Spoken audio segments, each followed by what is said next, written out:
siempre su misericordia. Bueno, mis hermanos, vamos a orar para entregar este tiempo al Señor. Amado Dios, Padre de muchas misericordias, Señor de gracia, aquí estamos, Señor, una porción de tu pueblo, Padre Santo, celebrando este tu día del Señor. Aquí estamos, Padre, con la disposición que hemos tenido siempre, cada domingo en lo que ha transcurrido este año, con una disposición de venir a adorarte, de venir a escucharte, Señor, de ser edificados, de ser quebrantados, Señor. Aquí está tu pueblo, Señor, con esa disposición. Te pido, oh Santo Espíritu de Dios, que nos permita regocijarnos, gozarnos en este tiempo que vamos a estar dialogando con el Padre. Que nos ilumines esa palabra, que esta palabra, sobre todo, que es acerca de la adoración, podamos, Señor, aplicarla en nuestra congregación a cabalidad, Señor, entendiendo que como iglesia, cuando nos reunimos, tú nos has dado unos poderes especiales y hay una presencia tuya especial cuando tu iglesia, tu pueblo, como un día, como este día, se reúne para adorarte, Padre Santo. Ayúdanos a entender, oh Dios, de que tú estás aquí con nosotros y que vas a hablar a nuestros corazones y que nosotros te vamos a responder en obediencia, Padre amado. Permítenos gozarnos, disfrutar, Señor. Aleja toda pereza, toda distracción y permítenos que nos podamos concentrar, porque cuando el Señor habla, nosotros escuchamos. Bendito seas, amado Dios, en el nombre de tu Hijo amado, con la unción de tu Santo Espíritu. Amén y amén. Bueno, familia, en el día de hoy vamos a continuar con nuestra escuela del principio regulador de la adoración. Hoy, a partir de hoy, vamos a entrar a ver cada elemento de la adoración. Ya hemos visto hasta aquí, primeramente estuvimos haciendo un pequeño panorama, recorrido bíblico acerca de cómo era la adoración en el Nuevo Testamento y cómo en el Antiguo Testamento y cómo cambió en el Nuevo Testamento. Y hace unos domingos también estuvimos viendo qué significaba el concepto del principio regulador de la adoración, eso qué es, por qué adoramos de esta forma, por qué lo hacemos con himno. Y entendemos que es así como el Señor lo estableció en su palabra. Estuvimos viendo por qué razón tenemos una enseñanza como el principio regulador de la adoración. ¿Sí se acuerdan? ¿Cuál es la razón? Porque la iglesia es única, es especial, es diferente. Y también estuvimos viendo cuáles eran los límites de esta adoración. Y en esos límites estuvimos viendo el domingo pasado que hay unos elementos, ¿cierto?, que tienen que estar en la adoración y hay unas circunstancias que son esos aspectos que nos ayudan a que los elementos resalten. ¿Cierto que sí? Estuvimos colocando el ejemplo, como por ejemplo el canto congregacional. El canto congregacional que toda la iglesia cante es el elemento. ¿Y las circunstancias que pueden ser? La música, el acompañamiento musical que utilizamos. Ese acompañamiento puede ser con pistas o puede ser con instrumento en vivo, pero son circunstancias. Los instrumentos, la música, el acompañamiento son circunstancias. ¿Cómo así, pastor? Circunstancias. Pueden estar o no pueden estar, pero lo que sí tiene que estar es el canto congregacional. El canto congregacional. Así que una iglesia puede adorar con el canto congregacional sin instrumentos y sin acompañamiento musical. ¿Estamos claros hasta ahí? Bueno, en el día de hoy ya vamos a entrar más de lleno a partir de hoy en los elementos. En el día de hoy vamos a estar viendo este elemento precioso, tremendo, hermoso, que es la proclamación de la palabra. Este es el elemento que nosotros consideramos como principal dentro de todos esos elementos, la proclamación de la palabra. Y nosotros identificamos la predicación de la palabra del Señor, la identificamos, así como se los acabo de decir, la predicación la identificamos como la palabra del Señor. Por ende, ese momento, cuando estamos en el tiempo del Señor, nosotros entendemos que es el Señor que hablándonos. Y eso fue una de las grandes contribuciones de la reforma del siglo XVI, ver la palabra del Señor como un acto de comunicación divina.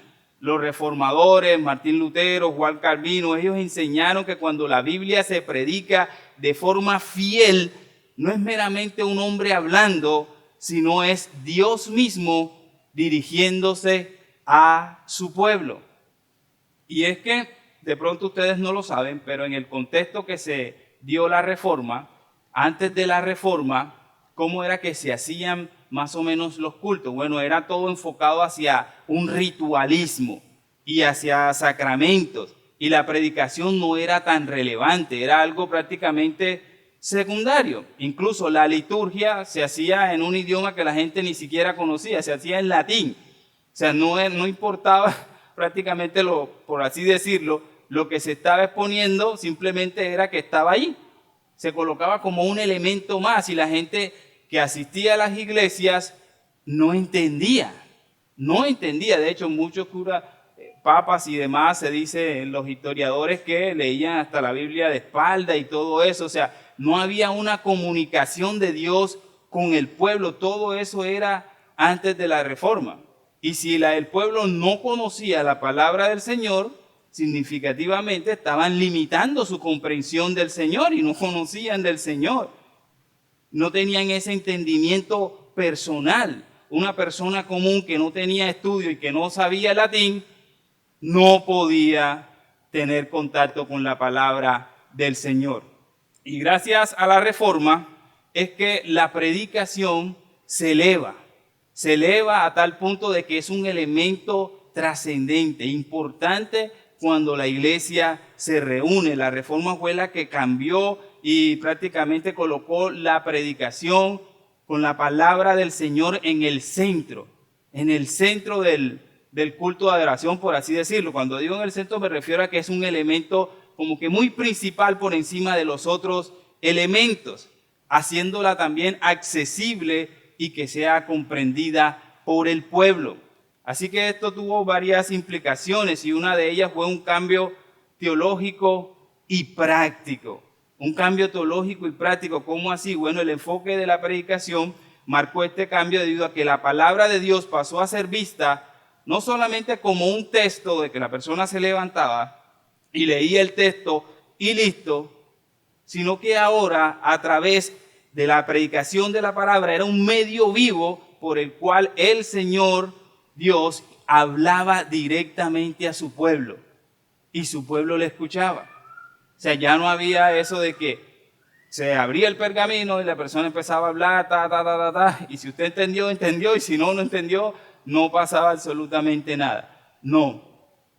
Este elemento de la predicación ahora tomaba más sentido, mucho más sentido, tanto así que se convirtió en un acto sagrado. ¿Cómo así pasó? Bueno, en una forma en la que la verdad divina se hacía accesible y relevante a la congregación. Y esto tuvo implicaciones también para la iglesia contemporánea. No era simplemente, como les había comentado, de que era, listo, escuchamos la palabra del Señor, se entendió, no se entendió y nos vamos para nuestras casas como llegamos. Así no era.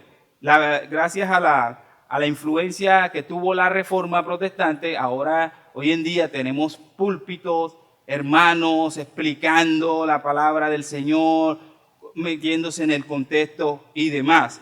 Y esto tuvo unas implicaciones.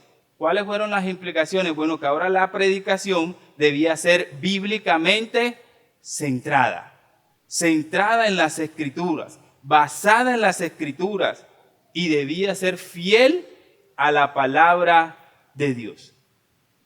La predicación debía ser fiel a la palabra de Dios, debía ser teológicamente rica, profundizando en las verdades y doctrinas bíblicas para edificar y fortalecer la fe de los creyentes.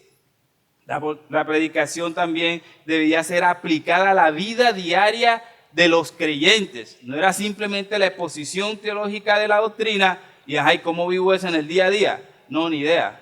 No, había una aplicación hacia la vida práctica del creyente que debían de vivir de acuerdo a los principios y enseñanzas bíblicas. Y un ejemplo de esto puede ser que imaginémonos un pastor, ¿cierto?, predicando el tema del sermón del monte.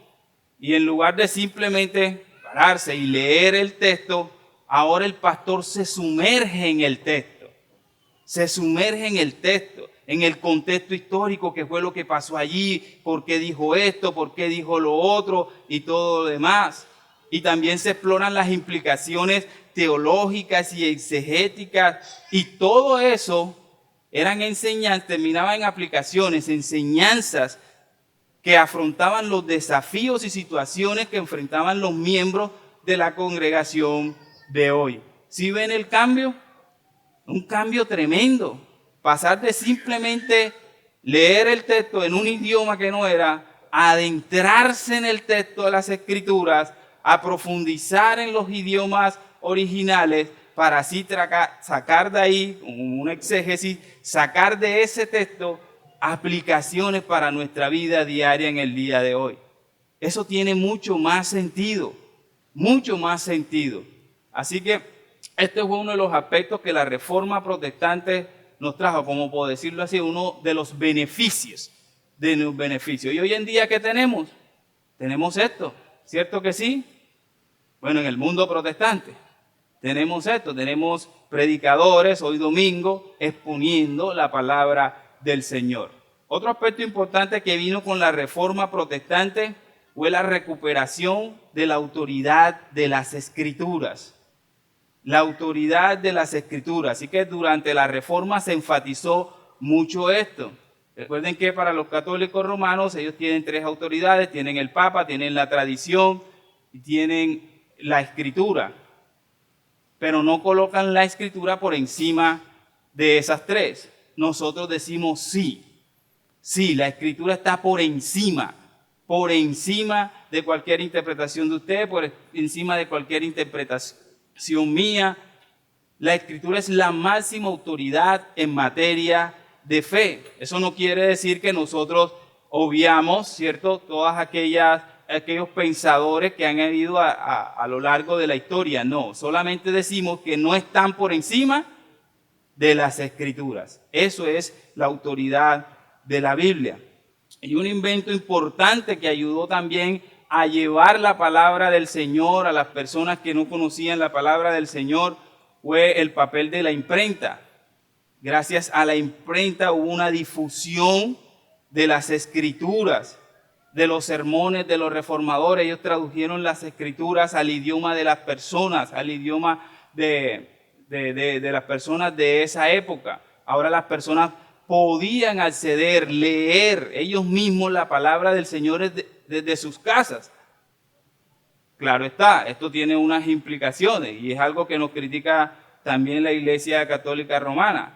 Dice, les decía prácticamente, ellos le decían a los reformadores, mire, si ustedes hacen eso, si ustedes le dan la Biblia al pueblo, allá se les va a formar una rama de la rama, de la rama, de la rama, de la rama, porque cada quien va a interpretar lo que cree.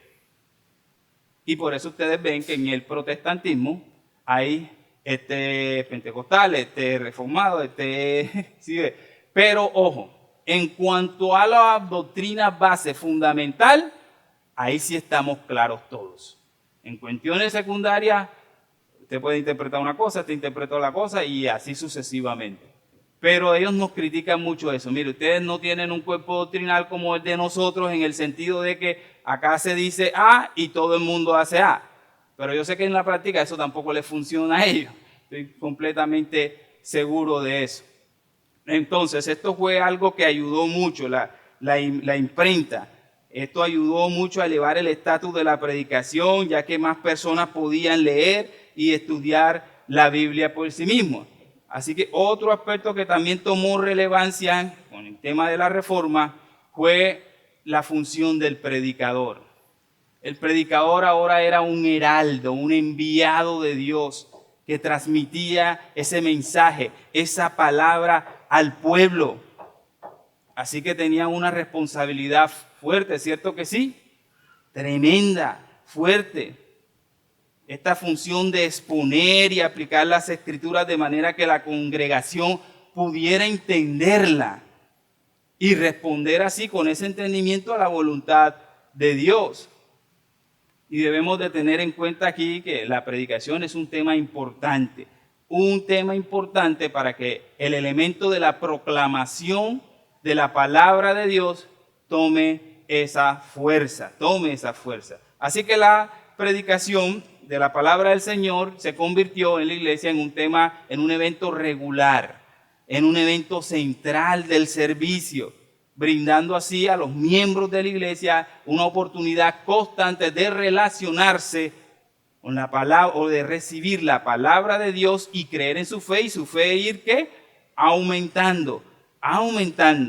Y este fue el enfoque que se le dio en la Reforma Protestante. Así que podemos concluir hasta aquí en cuanto a este punto, que la Reforma sentó las bases de la comprensión protestante de la adoración y de la predicación, y que la centralidad de la palabra en la predicación expuesta cada domingo es una herencia que viene directa del esfuerzo que hicieron los reformadores. Esto que tenemos hoy en día, que yo esté aquí desde un púlpito explicando, eso fue un esfuerzo que hicieron los reformadores. Así que estamos claros hasta aquí cuál fue el impacto de la reforma en cuanto al tema de la predicación. Fueron muchos más, pero he traído, por cuestiones de tiempo, les he traído solamente esto. Ahora, antes de entrar a la base bíblica de por qué exponemos, predicamos la palabra del Señor, debemos de entender un punto importante con el principio regulador de la adoración.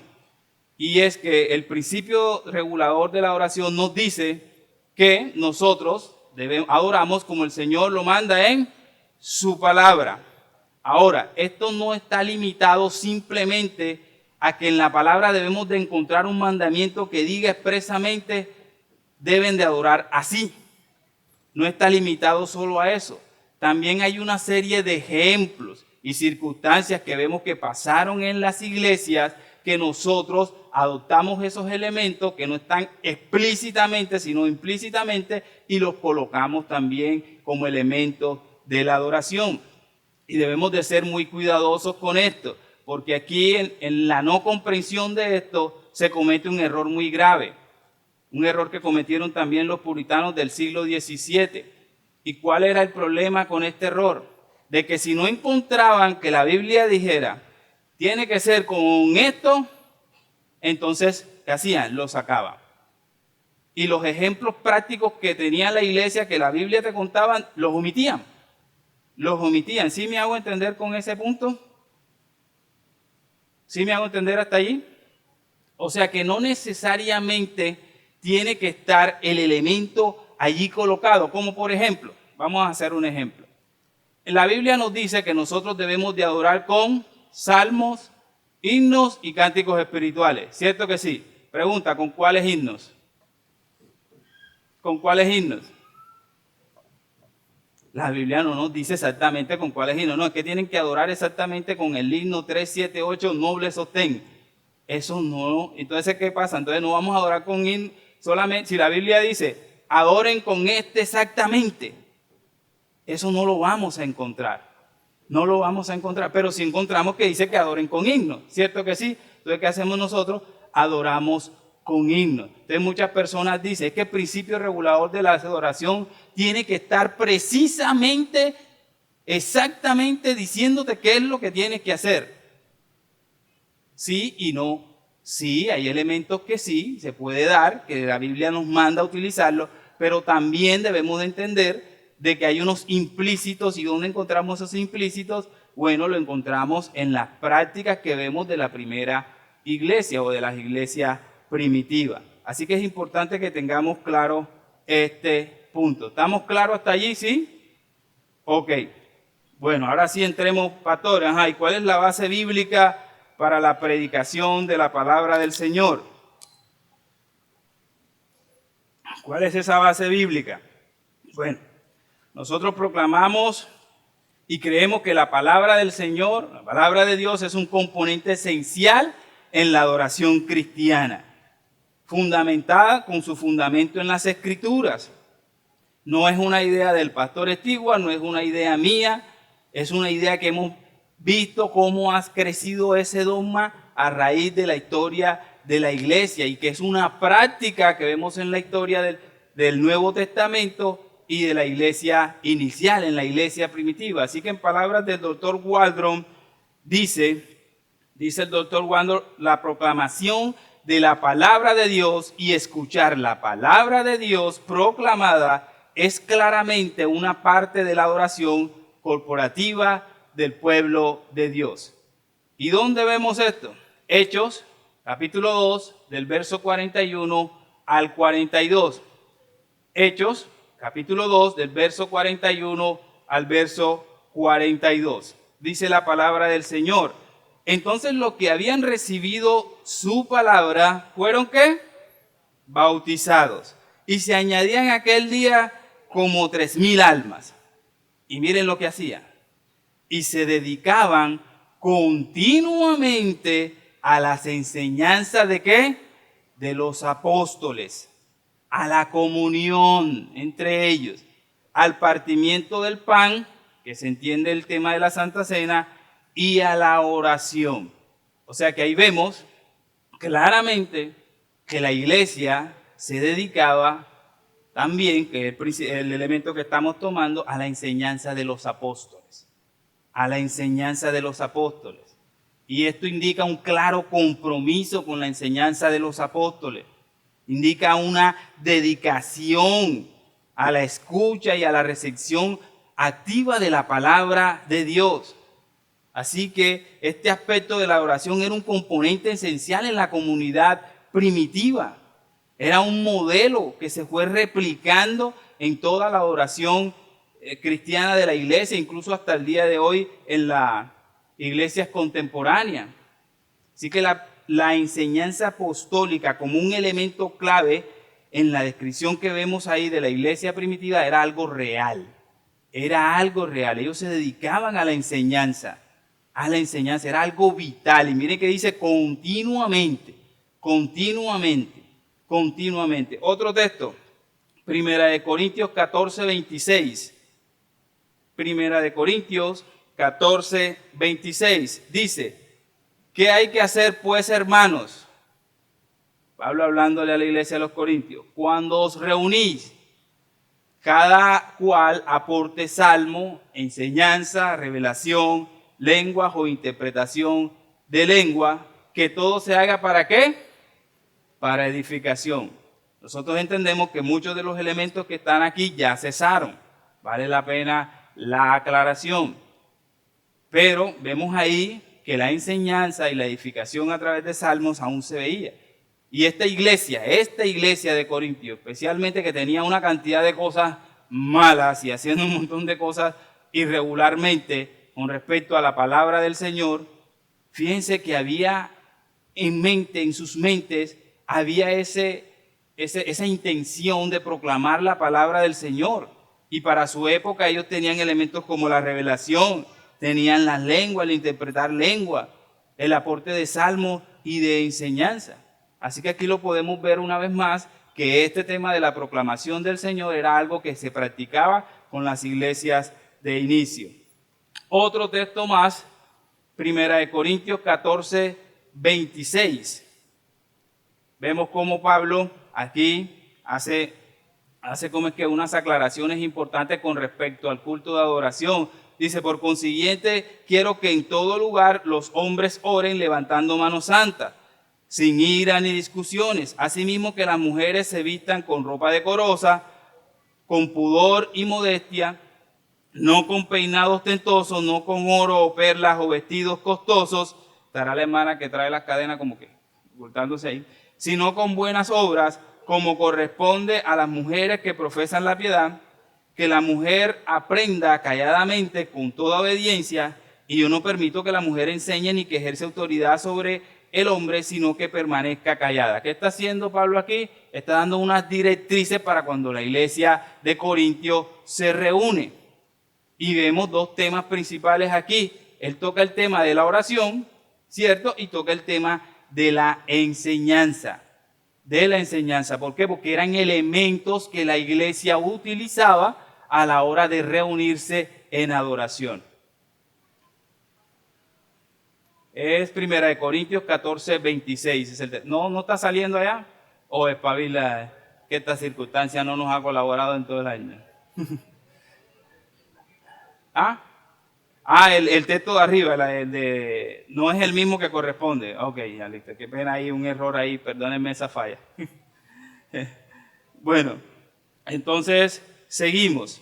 Ya para concluir en cuanto a este texto, bueno, hemos visto que la base bíblica y que estos pasajes subrayan no solo la necesidad de incluir la palabra de Dios en la adoración, sino que también hay un papel activo de la congregación al recibir, responder y participar de esta proclamación. Así que por lo tanto, la proclamación de la palabra no es una mera formalidad, no es simplemente que nosotros llegamos aquí, escuchamos y nos vamos y listo, no pasa nada. No, hay una intención del Señor hablarnos a nosotros y de nosotros ser recíprocos y que nuestra fe vaya creciendo en la confianza de esa palabra predicada para así colocarlo en nuestra aplicación diaria. Una pregunta que puede resurgir aquí es, ¿significa que esta posición central de la proclamación de la palabra, esto significa que no debe haber ninguna reunión de la iglesia donde no se proclame la palabra? ¿Qué piensan ustedes? ¿Qué piensan? ¿Qué significa? ¿Será? ¿Tiene que estar siempre la palabra? Sí, tiene que estar siempre la palabra, ¿cierto que sí? Listo.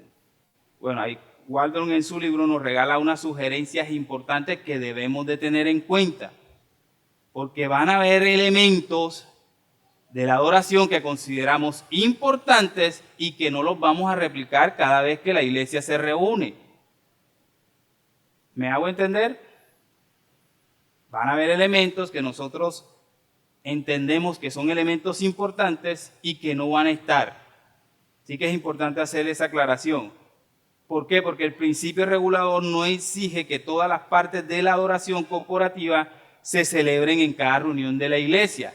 Un ejemplo claro, ¿cuántas veces celebramos aquí la Cena del Señor? ¿Una vez? ¿Cada cuánto? Mensual. Ay, ¿por qué no la hacemos todos los domingos?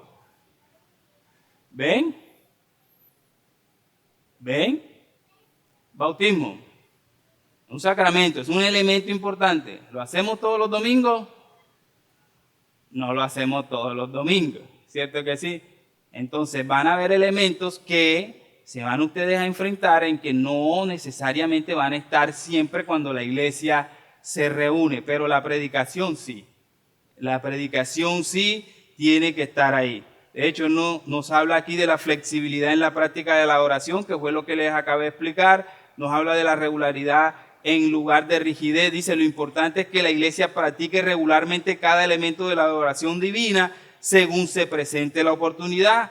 Esto se debe de considerar, obedecer en la palabra del Señor, y también nos habla de la importancia de la proclamación de la palabra en la adoración, que es dado a su posición central. La predicación de la palabra tiene que estar con frecuencia. Sí o sí tiene que estar con frecuencia. Nos reunimos un miércoles, tiene que estar la predicación de la palabra del Señor. Nos reunimos el domingo, tiene que estar allí. Pero hay elementos que no van a estar. También nos habla de la naturaleza dialógica de la adoración. ¿Cómo así? Ya les he hablado muchas veces aquí que cuando nosotros nos reunimos, hay un diálogo. Hay un diálogo. El Señor nos habla a través de su palabra, nosotros respondemos con oración, con arrepentimiento. Eso es el servicio de adoración. O sea, usted cuando viene aquí, usted viene a hablar con Dios, a dialogar con el Señor. Es importante que se vea esa comunión, esa comunicación. De ahí que es importante que debe de haber, los predicadores tenemos una responsabilidad de exponer la palabra del Señor, porque es el Señor hablándole a su pueblo y su pueblo le contesta, acrecentando su fe, obedeciendo sus mandamientos. ¿Cierto que sí? Entonces vean siempre el servicio de adoración como un diálogo entre el Señor y su pueblo. Así empezamos, llegamos primero, encontramos al presentador aquí, hablando de la palabra del Señor, después entonamos la palabra del Señor, tenemos oraciones de arrepentimiento, o sea, respondiendo a esa palabra. Y terminamos también con una doxología, exaltando al Señor por la palabra dada y demás. O sea, ¿sí se han dado cuenta? El servicio de oración es un diálogo, Entonces podemos concluir aquí que la palabra de Dios actúa como un punto focal en la adoración, guiando a la congregación hacia una comprensión más profunda de su fe y fomentando una relación más íntima y de diálogo con Dios. Así que la proclamación es sumamente esencial. La proclamación de la palabra es un elemento vital, importante para el crecimiento no solo individual, sino también para la edificación y fortalecimiento de toda la iglesia. Ahora bien, listo, pastor, tenemos todo eso claro. Ya entendimos que la oración es importante, que la proclamación de la palabra es importante. La pregunta es ahora, ¿será que podemos utilizar cualquier cosa a la hora de la predicación de la palabra para lograr ese objetivo de enseñar y de que el pueblo entienda?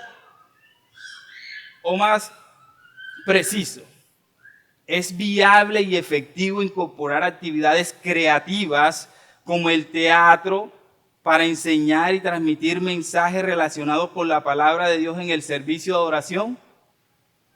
¿Será que se vale? Se vale. Y es que debemos de destacar la diferencia entre el teatro y la predicación. El teatro es un arte donde la gente que hace actúa, finge, habla, hay drama también para contar historias y mostrarnos ideas. Pero básicamente es un mensaje fingido que te ayuda a pensar o a sentir algo para dar un mensaje. En contraste, la predicación es una predicación centrada con un objetivo claro, centrada en exponer la palabra del Señor de forma directa, a diferencia del teatro. Aquí no se trata de actuar con personajes, no, sino de explicar, entrar en el texto y explicarte qué es lo que dice allí y qué es lo que el Señor quiere para tu vida. De eso se trata. Ahora bien, alguien puede pensar, pero pastores, ustedes usan ilustraciones cuando están predicando. ¿Cierto que sí? Las hemos usado. ¿Se valen o no se valen? ¿Se valen las ilustraciones que yo coloque ejemplos a la hora que esté predicando, no? En ese sentido sí, porque la base sigue siendo la predicación expositiva. Y nosotros podemos entrar y tomar ejemplos de una historia bíblica y colocarle un tono de voz más fuerte y todo esto para que la historia se entienda un poco más. Pero ¿eso es teatro? No, eso no es teatro. Así que todas estas técnicas son, aunque se pueden utilizar para ayudar a la exposición de la palabra, no son teatro, no transforman la predicación, no la transforma, es una predicación clara y precisa. Y es que en cuanto al teatro y a la predicación, hay propósitos y enfoques diferentes. El objetivo del teatro se trata sobre puedes tratar cualquier tema de la vida, su fin es entender, hacer pensar o cuestionar a la gente, su actuación puede tener historias y demás, a veces entendida, pero es muy diferente a la predicación, porque la predicación busca compartir lo que la Biblia dice en cuanto a X o Y tema. Y eso busca una guía espiritual. Porque la palabra es eso, nosotros tratamos de transmitirles el mensaje para que sea una guía espiritual para sus vidas. Para sus vidas. Y ayuda a que eso crezca más y demás. Pero las enseñanzas van con un sustento y el sustento es la Biblia. La Biblia. ¿Estamos claros allí? Se pueden usar las ilustraciones, pero eso no quiere decir que por usar ilustraciones y por meterle drama y todo esto cuando estemos contando una historia bíblica, quiere decir que estemos haciendo teatro. Hay mucha diferencia allí. Así que podemos concluir en cuanto a este punto que aunque el uso de técnicas dramáticas puede ser útil en la enseñanza bíblica, es crucial mantener una distinción clara entre estas enseñanzas prácticas y el teatro como una forma de arte. La predicación y la enseñanza de la palabra de Dios tiene como objetivo comunicar directamente, ¿qué cosa? Verdades bíblicas. Verdades bíblicas. Así que es un objeto, en su enfoque es diferente al teatro. Es diferente al teatro. Ahora, ya para finalizar, por último, Sal Waldron también nos comunica ahí en su libro, recuerden que nos estamos basando en el libro de Sal Waldron, de cómo pues deberíamos adorar. Es necesario que, si quieren profundizar un poco más sobre estos temas, puede adquirir el libro. Así que lo último que habla Sal Waldron aquí, en cuanto al tema, es al oyente. En cuanto al tema de la persona que está recibiendo la palabra del Señor. Él dice en la Biblia, temblar ante la palabra de Dios se identifica como un sacrificio espiritual con el que Dios se complace. Y es interesante que él cita el Salmo 51 del 16 al 17. Veamos lo que dice el Salmo 51 ya para ir concluyendo. Del 16 al 17 dice, porque no quiere sacrificio que yo lo haría. No quieres holocaustos. Los sacrificios de Dios son el espíritu ¿qué?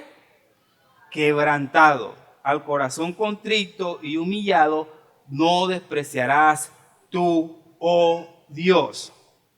Si ven el contraste ahí, se habla de ofrecer un sacrificio, no de holocausto, sino de ¿qué? De un corazón quebrantado.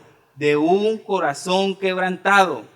Y esto tiene mucha relación cuando escuchamos lo que la palabra del Señor dice y cómo eso nos afecta a nosotros.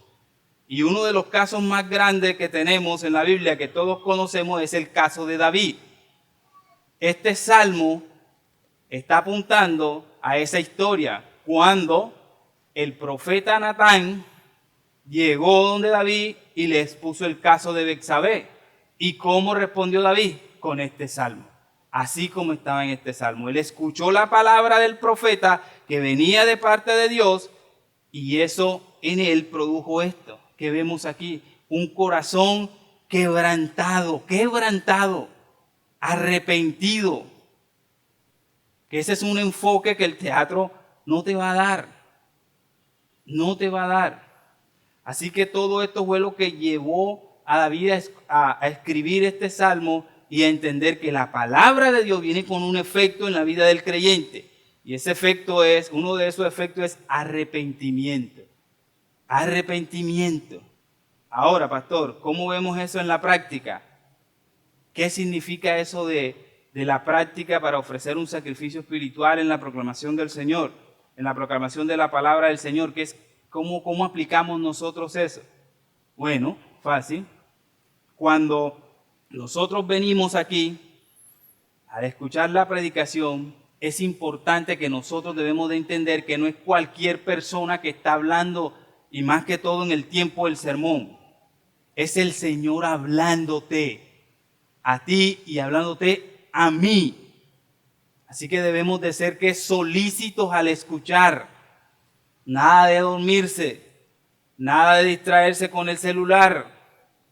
Estar pendientes y atentos. Debemos de entregar nuestro corazón, nuestra atención en ese momento que se está predicando la palabra del Señor. No es un tiempo de indiferencia, es Dios hablándonos. Es Dios hablándonos. Y por eso también requiere cierta responsabilidad sumamente importante de parte del predicador. Suma responsabilidad, ya que no debemos de hablar cosas de nosotros mismos, sino de Cristo. Y debemos de prepararnos bien para entregar fielmente la palabra del Señor al pueblo. Para evitar cualquier error en lo que podamos. Que no nos dejemos llevar por nuestras emociones o por nuestras opiniones personales, sino predicar la palabra del Señor. Siempre se debe recordar que predicar y enseñar la palabra de Dios es una acción sagrada de un Dios sagrado. Ese tiempo del Señor es sagrado y espero que lo entendamos para que el próximo año lo empecemos a aplicar en cuanto a reverencia de este tema. Así que al final, unas conclusiones generales, bueno, podemos concluir la centralidad de la palabra de Dios, que es un aspecto esencial en la adoración. Vemos sus bases bíblicas en Hechos 2 y en Corintios. También vimos que hay una participación activa y crucial en la participación de la adoración tanto del predicador como del oyente, que no es simplemente venir a escuchar y ya, sino que hay que estar atento a lo que el Señor nos quiere hablar. También vimos que hay un enfoque de edificación y crecimiento espiritual. Vimos también que la predicación, ese momento es un diálogo entre Dios y su pueblo. Y por último, vimos también que hay un rechazo. Nosotros rechazamos tajantemente el uso del teatro en la convención de la adoración. Cuando nos reunimos, nosotros rechazamos eso completamente. Ustedes no van a venir aquí un domingo y encontrar aquí una obra de teatro. Ahora sí vamos a empezar el sermón. Que pase Jesucristo acá y toda una representación. No, eso aquí usted no lo va a encontrar. No lo va a encontrar. Podemos usar ilustraciones que nos van a ayudar a explicar mejor el texto, pero eso no lo va a encontrar. Así que hasta aquí hemos concluido la exposición de hoy en cuanto al elemento de la predicación. Si alguno tiene algo que decir en cuanto al elemento de la predicación, por favor puede levantar su mano, aporte o alguna pregunta al respecto con lo que se expuso.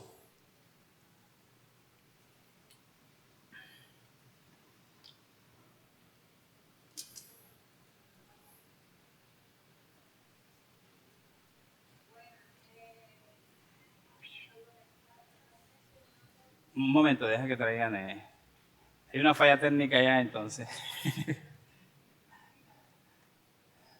ya viene por ahí, mira. Blanca. Dale, manita. Préndelo. Ahora sí. Ahora sí. Ahora sí.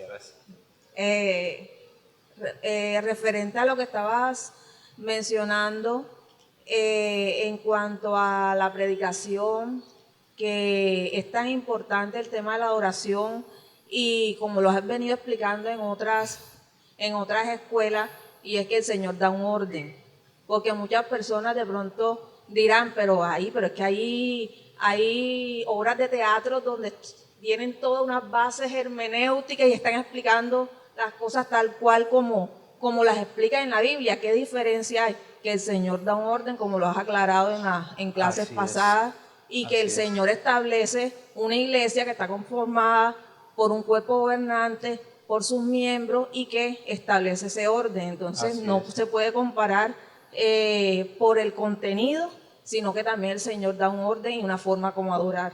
Así Ese era es, mi y es aporte que quería no dar. tenemos una base bíblica para decir, podemos utilizar el teatro. No la tenemos. Mientras no la tengamos, entonces nosotros nos basamos, que por eso es lo del tema del principio regulador en la oración, en lo que la Escritura nos presenta, ya sea implícita o explícitamente. ¿Alguien más tiene algo para decir? Bueno, Juan Carlos. Buenos días, hermanos. Pastor, usted acaba de explicar hace algún rato acerca de cómo debemos adorar, ¿verdad? Y la palabra nos dice que debemos adorar con himnos, con salmos y con cánticos espirituales. Usted explicó lo de los himnos, eso quedó bastante claro, pero quiero que nos explicara a todos nosotros lo de los cánticos espirituales. ¿Cuáles son esos cánticos espirituales que debemos también adorar al Señor? Ok, voy a repetir esta respuesta otra vez más. Cuando lleguemos al tema, al elemento del canto, vamos a tocar ese tema. ¿Cuáles son los cantos espirituales? ¿Cuáles son los salmos? Himnos, ¿a qué se refiere? Hoy el tema fue el elemento de la predicación de la palabra. Así que no te preocupes, Juanchi, que vamos a llegar allá. Estoy listo, pastor. No, como había explicado bien lo de los himnos y como los cánticos espirituales estaban sí, ahí en lo mismo que usted explicó, no, por eso la pregunta. Listo, pero está bien. Lo utilicé como ejemplo. Vale. Pero no se preocupe que vamos a llegar allá a ese tema.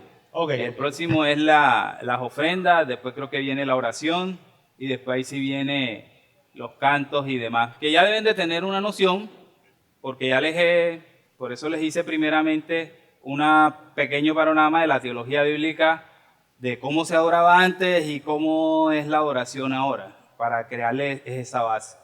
Así que bueno, no siendo más, ¿sí? Bueno, listo, oremos entonces para entregar este momento al Señor. Amado Dios, Padre eterno, bendito seas Dios. Gracias, Señor, por instruir a tu iglesia. Gracias por este elemento de la proclamación de tu palabra, Señor, el cual necesitamos no solo los domingos, Señor, sino todos los días que tú nos hables a nuestro corazón, que nos ayudes a mortificar nuestro pecado, que nos ayudes, Señor, a tener vidas que sean honoríficas a ti, Señor, vidas centradas en tu palabra. Te ruego, oh Dios, para esta tu iglesia, luz de vida, esta pequeña porción de tu pueblo, Señor, que nos des un espíritu, Señor, en el cual nosotros amemos no solamente la predicación de la palabra, sino tu palabra, Señor, que busquemos más y cada día más en esa preciosa Biblia que tú nos has dado, Padre Santo, que ahí está tu palabra, ese contenedor que contiene tus sagradas escrituras. Ayúdanos, Señor, a escudriñar cada día más en ella, para poder ver cada día más la gloria de tu Hijo.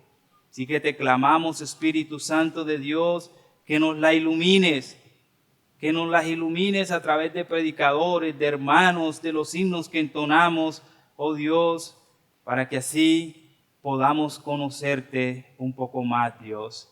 Bendito seas, amado Dios, en el nombre de tu Hijo amado y con la unción de tu Santo Espíritu. Amén y amén. Dios les bendiga.